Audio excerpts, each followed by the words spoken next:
Why did I take my truck to the dealership after a week of having it with 700 miles and getting the oil changed? Now I'll tell you why just here in a second. This is my 2026 GMC Sierra 1500 AT4X. And yes, officially, if you haven't seen the videos already, I traded my 2023 Honda Civic Type R. Now, gorgeous championship, white, 6-speed, manual, competition, race tuned, track tuned suspension. This is a beast in of itself as well. Now, before I go to that direction, let's go ahead and hop back in. Why did I get the oil changed after 700 miles? Now, no, it's not because I have a 6.2. It's not why I took it to the shop. It's not because it's a GMC. Not any one of the reasons you might be coming up with, unless it's this one. That is proper maintenance. Now, did I do it late or did I do it early is the question. Because depending on who you consult, who you talk to, the recommended is 500 or 1,000 miles. And it also depends on the brand, the model, and who you are at the end of the day. Now, my expectation was to do it at 500 miles. I got about 480. I was at the dealership because, that's where I work at this time. I'm like, okay, I'll be fine. I go on a weekend trip. I got 700 miles on it by the time Monday rolls around, 720 or so. Then I get the oil changed. But in my head, I'm like, well, I guess I could wait till 1,000. But I'm like, personally, I might as well go ahead and start with it. Now, that I've continued my story, it's proper maintenance. Now, when an engine is running, when it's built, let's start there. When an engine is built, because it is all man-made, it's made by machines. We don't get these things just born and they grow in size. That would be awesome. Now, when you're carving out a cylinder, and once again, I don't work in a factory, but these are things I know. When you're carving out a cylinder, now this is probably too big for a cylinder, but it depends on the vehicle.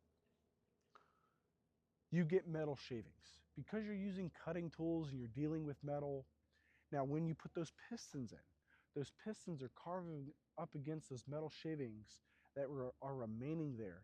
Because at the factory, they're more than likely, because it's built by machines, more than likely not going to hose those out and make sure it's perfect.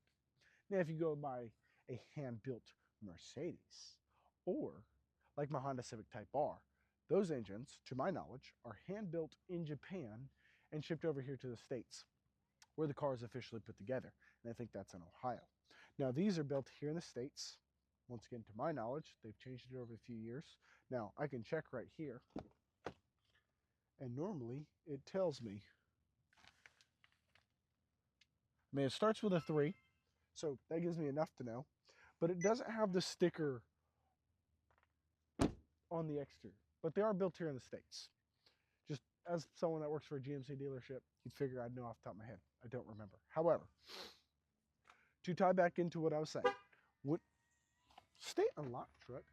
However, you have those metal shavings in the engine bay throughout the vehicle, throughout the engine. You want to cycle those metal shavings out.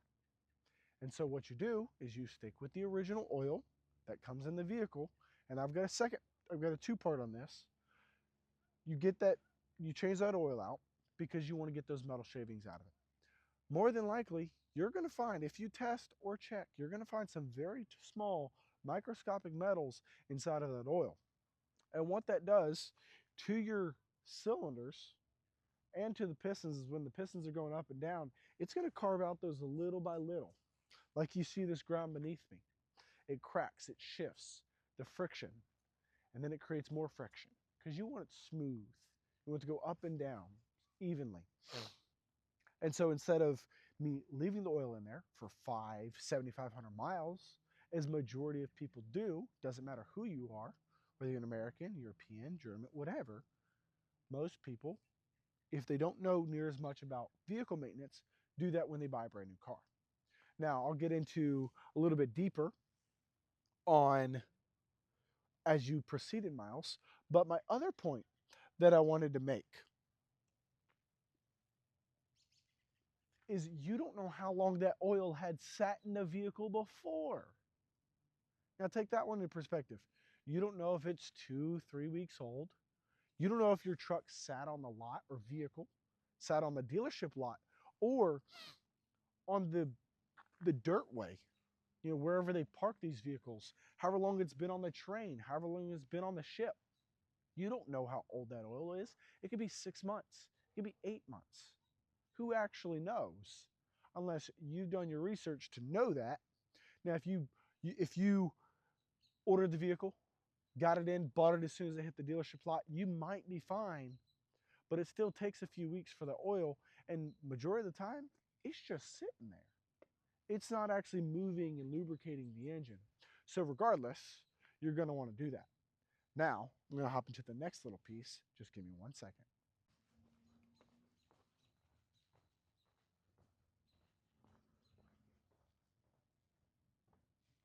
So my second point I want to make, big point, when servicing it past 500, past 1,000 miles, and that can be up to your discretion in my personal opinion. Now, always read the vehicle's manual on what it recommends. Now, that is also why I do it at 700 miles. I could have pushed it to 1,000 if I wanted to, but 700 miles was convenient for me. I was at the dealership, I remembered, and it was convenient for me. Now, after that, what I'm going to do personally, the vehicle now says, not vehicle, well, the vehicle says I can go another 7,500 miles, okay? The sticker they put in my window says I can go up to around, almost 6,000 miles. What Caleb, I'm going to do is I'm going to do it at 5,000 miles. Now, you can get even in more depth, but me, the way I drive, what I plan to do, I don't need to do it any earlier in my thought process, what I'm expecting to get out of the vehicle. Now, the next recommendation is 3,000 miles. Hit it about 3,000 miles, get it changed. And this is with either synthetic or full synthetic, not conventional. Conventional is definitely the cheap way to get through it, but I've been using synthetic or full synthetic for, well, 4 years now, since I can afford it. And I'm not just saying that. If you can afford it, do it. If you're buying an affordable vehicle, stick with conventional. And I want to say that because I went the route with it was a 2002 Honda Accord. The guy sold me up on the full synthetic. At the time, $80 is a lot of money. And it could still be a lot of money for you. I'm not saying that it's not. It was a lot of money. I thought I got scammed after the fact. But he told me it can go up to 10,000 miles, 12,000 miles, whatever. Yes, sounds great and all, but you got to know what maintenance not only your vehicle requires, but also what you plan to get out of the vehicle. Now, my 2023 Honda Civic Type R, I had done the maintenance on the dot, and that's how I planned on doing on this. But I drove that car to the track. I raced it. I had a lot of fun with it, and I was letting other people drive it. So I had to make sure that not an issue was going to happen. Also, it's a Honda. Now, with General Motors Corporation, GMC, that's what it stands for, you've got a 50-50 weight balance. You've got it super reliable. You've got it super unreliable. Once again, depends on who you ask. And if you ask me, I work at a GMC dealership. I work a lot of customers that buy vehicles on a daily basis, that blow up their engines in service on a daily basis. Yes, I'm serious. A lot of them don't do their maintenance properly. They do it at 10,000 miles. No, please do not. Now, Honda, Toyota, go for it. Doesn't matter. I'm kidding. I'm kidding. But for real, do your maintenance. Your first, between 500 and 1,000 miles. I don't care what you drive, please. If you plan on keeping the vehicle for a while, or you want to make sure someone in your family is keeping it, please do it. After that, 3,000 miles. 3,000 miles is a good recommendation. For me, I'm going to push it to 5,000. I might change my mind. We'll see. But you let me know what you think in the comments. Definitely. Now, at 5,000 miles is when I'm going to do it. After that, every 5,000 miles, along with your oil change, do your tire rotation. Now, the dealership I work at, I make sure I get a visual multi-point inspection as well. So they're going to visually go everything. So I don't have to. I've got a Porsche 944 to work on. I don't want to work on this. Okay, there's enough money getting out of my pocket already. But those are my big recommendations. Okay, now let me know what you think, for sure. But that is by the book. Now, the other thing I want to say, because you've got different intervals, whether you buy conventional, whether you buy synthetic, or you buy full synthetic, I don't care what you buy. Please do it every 5,000 miles, especially if you purchased a pre-owned vehicle or if you've owned it. And if you've purchased a pre-owned vehicle, make sure they've done the oil change for you. CarMax. Anyway, that's about all they do on a car, at least to my knowledge. But the vehicle, aside from the sticker, they're telling me do it 5,000 miles after what I just done. Yes, that's okay. After I get to my 5,000 mile mark. Plus, it's easier to keep remembrance, so you can tear out the little stinking sticker that looks tacky. Now, I've had them put it in the door jamb before on my Civic, and it looks a lot better. They just got to use a different sticker so it doesn't stick to the paint too bad. But the vehicle goes based off of a mixture of time and how the vehicle is driven. So these newer vehicles, I can't remember when it started, but I will say my 2022 Honda Civic Si had it, and I've seen it on some 2019 GMC Sierra 1500s and more GM vehicles in 2019. Once again, not entirely sure when they started it. You kind of let me know, so I can know, and I can tell more people know to let them know. Now, you have that percentage, and I've succumbed to it down to really it's time, because you're going to want to do an oil change every 6 months at a minimum. It doesn't matter if you drive 10,000 miles a year, 20, 30, 40, 50,000 miles a year. I've seen it. It's ridiculous. I've seen 300,000 miles on a vehicle within, well, it was 2 years actually. That's bad. But it's Uber. I mean, they're driving some miles. It was on a 2022, 2021 GMC Suburban. A lot of miles. It wasn't worth much after that compared to the original MSRP. Now, as I go on a rant, the mileage intervals can also be based on how you're driving. So if you are driving a Honda Civic Type R, you're driving an AMG TD, you're driving an Audi R8, you're driving a BMW, whatever, you're driving a Toyota Supra, you're driving a sport car, and you're taking that baby to the track, definitely do it a lot sooner. Probably every 1,000, every 2,000 miles maybe, depending on how hard you're driving it. But that's so that you don't have any issues when you're daily driving, especially if it's your daily. There'd be times I do my oil change sooner because I took it out to the tail of the dragon and gave it a lot of fun. I'm not going to say the word I wanted to say, but I gave it a lot of fun. However, that is my take on doing your service intervals as we've got the sun dying down on us. Other than that, let's go ahead and finish this off.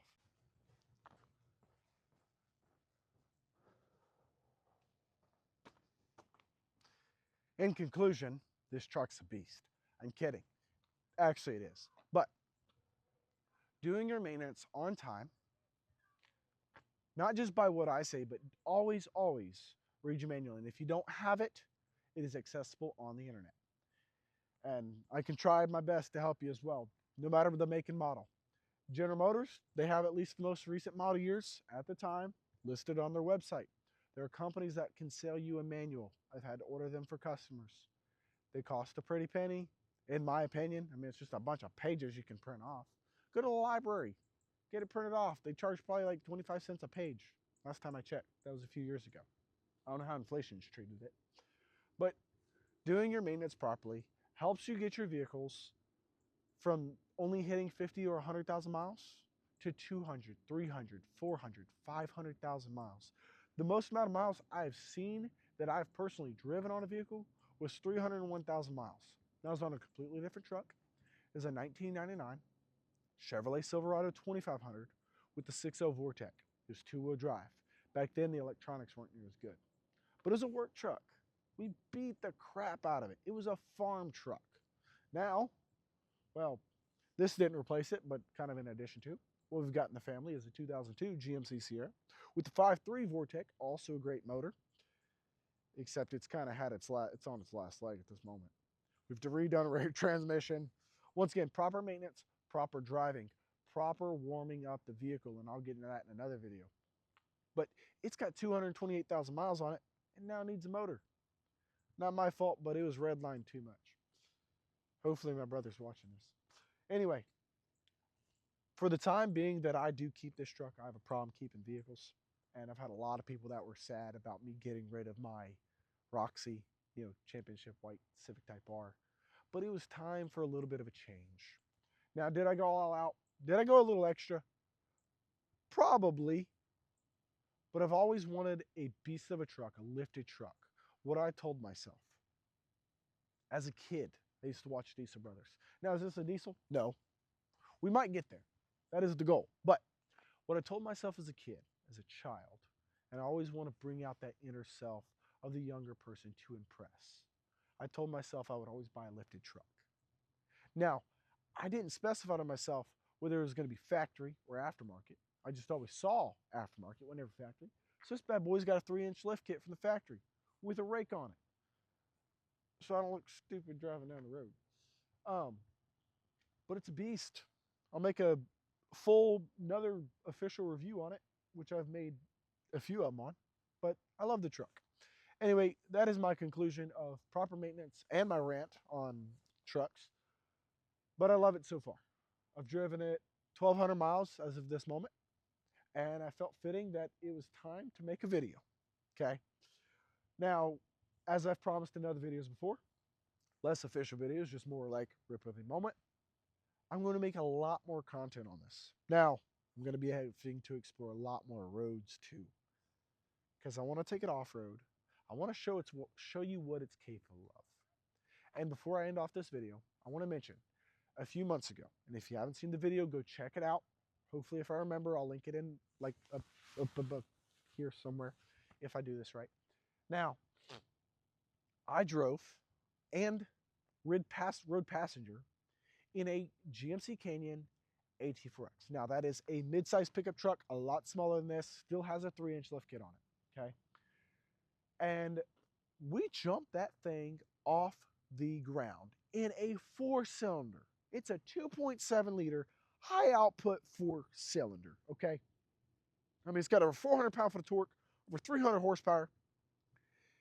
It's a killer, okay? That turbo really gets it up there. And I love my 4-bangers. I told myself it was about time to buy a V8. But this has the same suspension, which I'll get into another video as well. Multimatic DSSB dampers. I'll break that down in another video as well because I don't remember off the top of my head. But it handles amazing. It drives amazing. I've already done a couple things just in this last week to get a feel for it. Now, the thing this has over the Canyon, one, the multi-pro tailgate with kicker system and lights that I've installed. I love it. And massaging seats. That's going over the top. Other than that, I hope y'all have enjoyed this video. I hope it was very educational for you. And if you've got any questions, comments, or anything like that, definitely leave it down below for me. I'll definitely try and respond as best and as quick as I possibly can. Anyway, I hope y'all have a wonderful day, and I'll see y'all on the next video.